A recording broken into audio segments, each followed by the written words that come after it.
ever thought about the words you say? Not just what you're trying to communicate, but the actual words. Where did they come from? Who created them?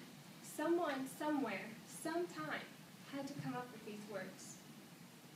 Would you be surprised if I told you that many of the words we use every day were invented over 400 years ago by Shakespeare?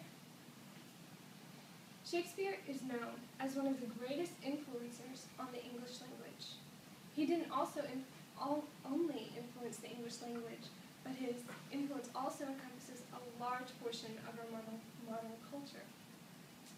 Dr. Stephen March, who wrote his dissertation on the influences of Shakespeare in his works, said, "The reason that there are starlings in North America, the reason there are girls named Jessica, the reason there are skulls on teenagers' clothing, all Shakespeare."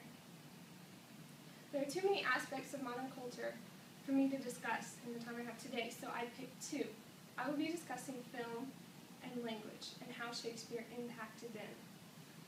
Under film, we will be discussing direct interpretations, close interpretations, and far interpretations of his works as screenplays.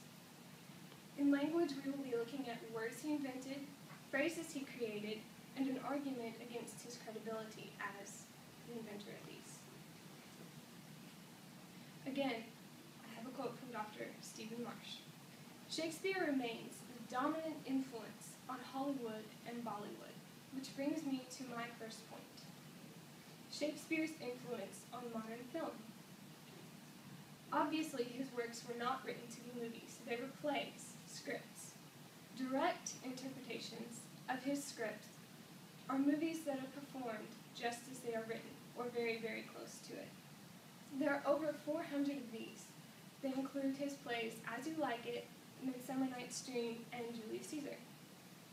Close adaptations are those which vary a little bit from his plays, but still follow the basic outline. Many of you have probably seen or heard of West Side Story, which is very close to his story of Romeo and Juliet. 10 Things I Hate About You was written very close to the Taming of the Shrew. The storyline and main characters of 10 Things I Hate About You very much resembles Shakespeare's original play. Far interpretations are those which Shakespeare inspired. They are his ideas put out into modern screenplay. I read an essay written by a British literature student where he, the author, Trey McElveen, compared Hamlet to the Disney animated film The Lion King. He pointed out that both the fathers were murdered. The main characters, Simba and Hamlet, both ran from their responsibility to deal with their grief, then returned later in the story to take on the role that they were meant to have. These are a few examples of Shakespeare in film. Let's look now at the influence of Shakespeare on modern English language. Some words that he created. The Oxford English Dictionary contains almost 2,000 words that are attributed to Shakespeare as their original source. Many of these are used in everyday language. To illustrate this, I'll use a quote from A Midsummer Night's Dream. "To take from thence all error with his might, and make his eyeballs roll with wonted sight." The word he invented in here was not wanted, nor was it error. Actually, it was eyeball. He also wrote many other words, and a few of those are included in Hamlet: barefaced, buzzard, excitement, and outbreak. Words I never would have guessed came from Shakespeare. Next, we will look at a few phrases that he created. And rather than list them all, which seems kind of boring to me, consider this paragraph written by journalist Bernard Levin. The New York Times labeled him as the most famous journalist of all time. This is composed of almost entirely Shakespeare phrases. "If you have ever refused to budge an inch, or suffered from green-eyed jealousy, if you have been tongue-tied, a tower of strength, or in a pickle, if you have knitted your brows, or insisted on fair play, as good luck would have it, you are quoting Shakespeare."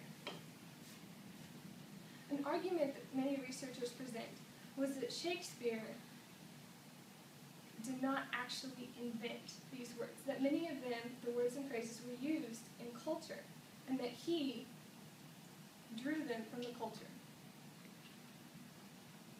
However, this may be true, but researchers from the Oxford English Dictionary have found that Shakespeare's writing is the first place where these words are recorded, so therefore we attribute them to him.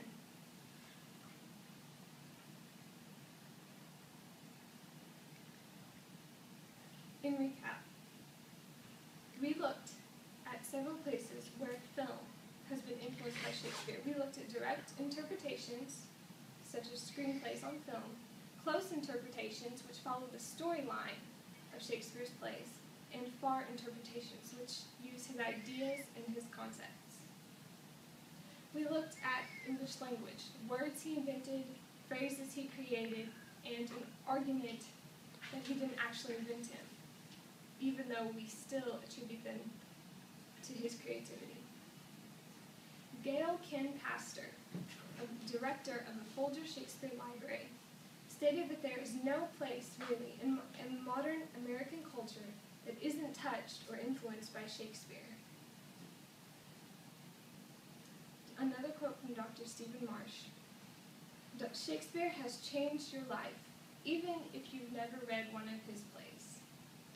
Shakespeare was not a notable person. He was an ordinary Englishman with a brilliant mind. My question is, do brilliant minds exist today as ordinary, everyday TCC students? I think yes. So, my encouragement to you is to go out, be creative, try some new ideas, invent something. Who knows? You